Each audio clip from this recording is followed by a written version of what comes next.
We are back. Welcome to part 7. One thing I like to just point out on this area where I did the detailing with the darker gray, I really like how that turned out. The 2 coats of paint on top of the AK Interactive, when you pull it out, you see the other coat underneath it. It almost gives it like an automatic sponge technique. I think I may, or I am going to go later on and do some sponging of the original color on there, just so it's not so stark where the paint is removed. That's a good one. This one may be a little bit too removed, but we'll see. Also, I'm going to matte varnish it all right now, or not matte, satin varnish it. And I may go in, I don't, if you come back at this, I want to add some more interest down here, and I might, this demarcation line between where I put the foam core for the foundation and the original pink foam, I think I might do the pink foam down into a gray, so that goes better with the rubble, and gives it a little more interest, and kind of just looks different. So I'll be, let's just do it right now. We'll take it over here, and I got the Badger 360 ready to go. Got one of those bottles I got off of eBay with matte or satin varnish in it. Yes. And it's spraying. It's all set up. Excuse the jumbling camera. Let's get this going. And this is just real quick. Get a nice couple coats on it, protect it. I'm just using Liquitex, nothing elaborate or fancy.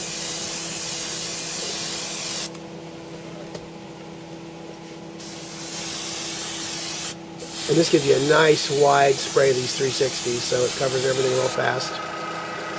These bottles, I recommend when you're done spraying, take the top off, rinse it out.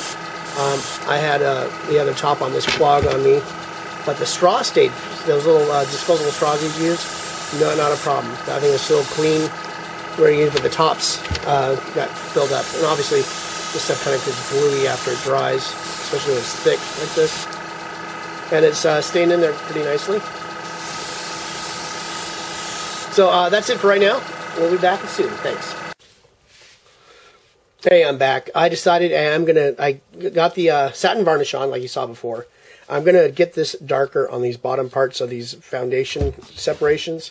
And what I did, I took some masking frisk. It won't stick to it, so I just took some blue tack and just kind of fix it in place. I'm going to hit it at an angle so I don't have to worry about getting up underneath it, hopefully. But if it does, we can still fix it later, but hopefully it doesn't, because it's one less step we have to do. And I just have this one little piece to put on. And I just cut this all with an X-Acto knife, very simply. And kind of just, let's see here. This one is not all that much right there. We'll just take this part. Let's put it right there, smear it down, press it in there a little bit. Actually, I gotta move this one over. Ooh, this stuff's sticking to the frisket likes sticking to this stuff. There. And we don't have to worry about paint getting on the frisket. That we use this as a.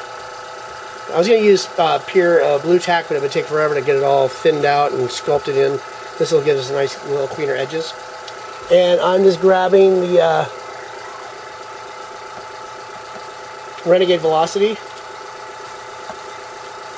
Running it at 20 pounds. Thinned out some of the Ceram Coat charcoal, like we use on the detail parts of the corners of the buildings. Too much in here. And this should be pretty quick work. In here. There we go.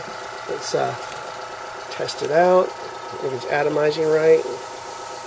See, perfect. Go back down there. Let's see how we go.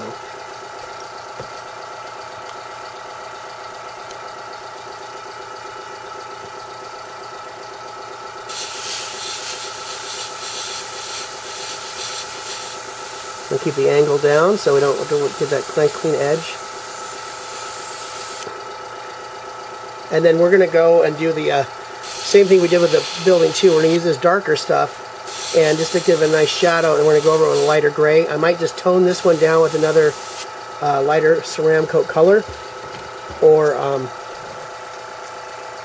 this is a whole different color altogether.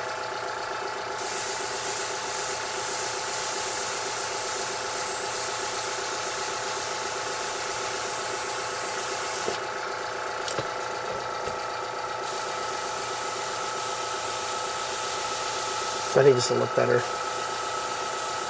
And like we're going to lighten it up too, so it's not going to match the other corners too much. And we want some like these holes that we originally did.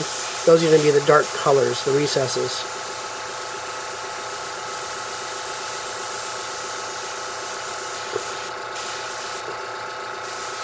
And we just get the rubble darkened up a little bit too.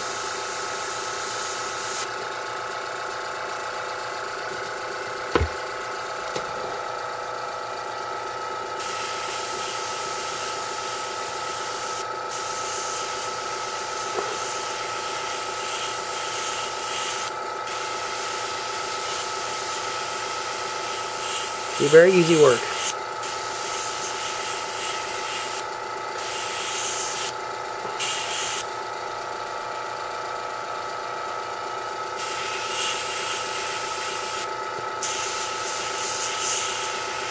Well, I'm going to finish this up, and then we'll be back. Thanks. Okay, I'm back. I got the Patriot 105 out, and we finished that. I hit it with a hairdryer briefly. I'm going to do the AK Interactive heavy chipping fluid on that bottom area. So I'm just going to hit it real quick. Obviously, you've seen this before. Just real generous portion of this stuff on there. It seemed like it stays working for overnight, because I was still able to chip stuff, and I just kept looking at it and wanting to hit it again, and it was not a problem taking the paint off. And then, like I said, or you saw earlier, I just went and hit it with a basic satin varnish with the Badger 360. And that'll be it for right now, and then we'll be back. We're going to hit it with the other paint, let that dry, then remove that. Hopefully that file won't become corrupt.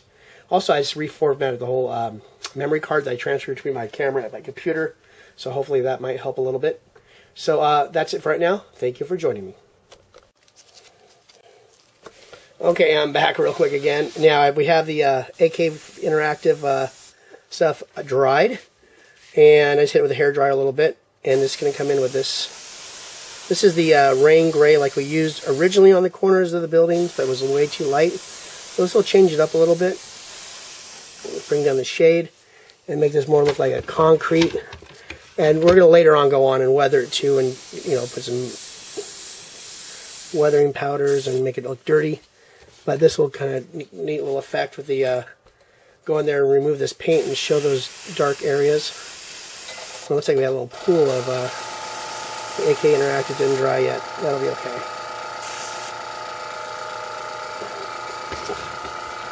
Well, that'll be it for now, and be back, and we'll start turning some paint off. Thanks for joining me.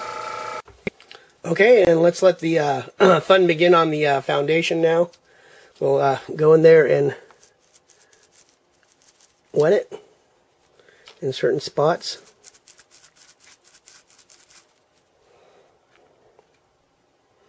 Let's see, let's go in there too.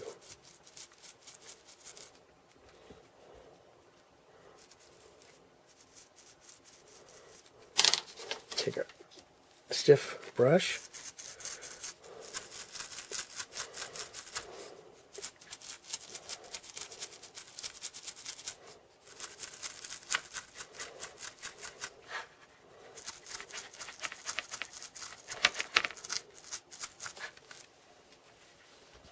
So we're getting these nice little dark areas.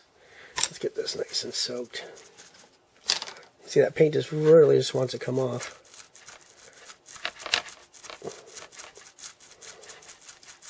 We're having a little bit of issues I can see with a lot of the, the detail I did with the Dremel. The light paint that got inside there, no matter what I do, is going to get trapped a little bit. But we're going to go in there and hit it with the shading clear colors to give it a little more detail. And let's get this nice area, big chunk out of here. But it does give us the idea of chipping, and this is not really chipping, this is like giving us little natural shadows. And kind of scorchy looking too, it's kind of cool.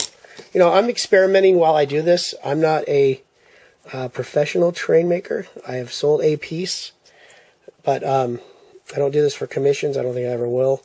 I just like getting an idea and messing around with it. And, you know, maybe I'm developing my terrain style as we go along here. But I'm trying to learn, and also hopefully you guys out there in the community get something from this too. That looks pretty cool. Go in there a little bit more. I really don't want to just get this too chipped up too much, because I know that dark color there, but I do like how that got a nice clean line. And I'll do some, let's get this camera a little lower. There we go.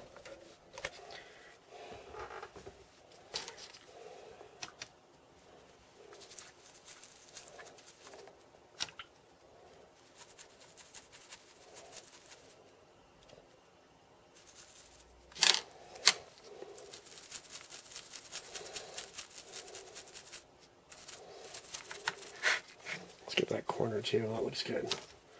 Get it nice and soaked.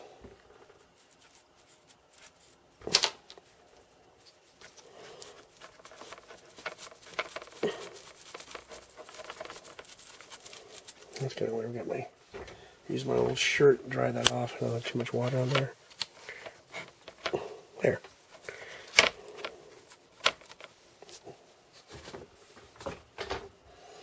Well, that's going to be it for now. I'm just going to do a couple of more edges. The exciting part's over, and we'll be back. Thank you for joining me, as always. Hey, I'm back again. I'm just doing a little more detail on the outside here. I got that sandstone, made a little sponge brush with a clamp and some pluck foam. And I'm just trying to get all the paint off of here.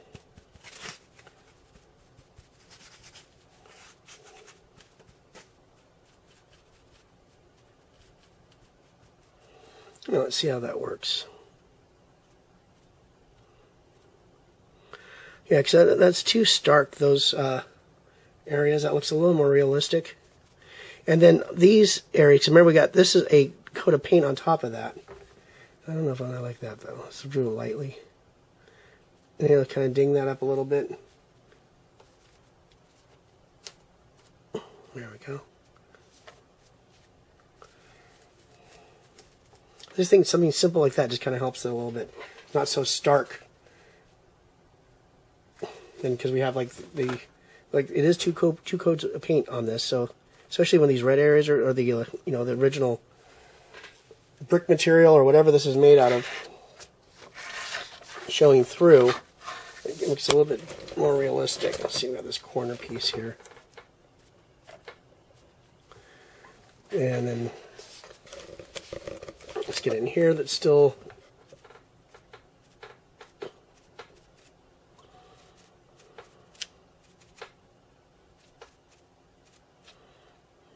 there.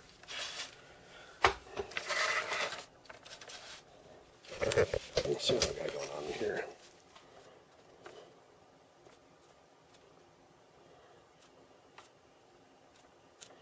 You gotta be careful of this, because when we're airbrushing those really fine coats on, this stuff is pretty thick, but we can tone it down later. We flatten out with some varnish. Let's see where I am now, so I can't lose you off camera here. There's not a piece of paper at. Yeah, we're still making paint.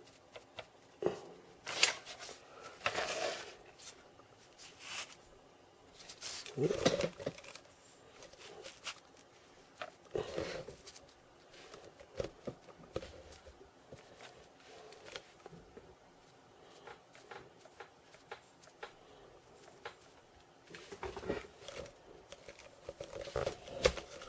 see how that looks. I think that looks a little more plausible and realistic. So that'll be it for right now. We got that done. I think we're going to be moving into the interior next. I might cut this at this video of part 7, and then we'll go from there. Thank you for joining me, and please comment. I love those. And suggestions, even better would be suggestions. I love to share with the community and also get it back and forth a little bit. Been doing a little bit more of that lately, and it is fun and also learning from it. Thanks.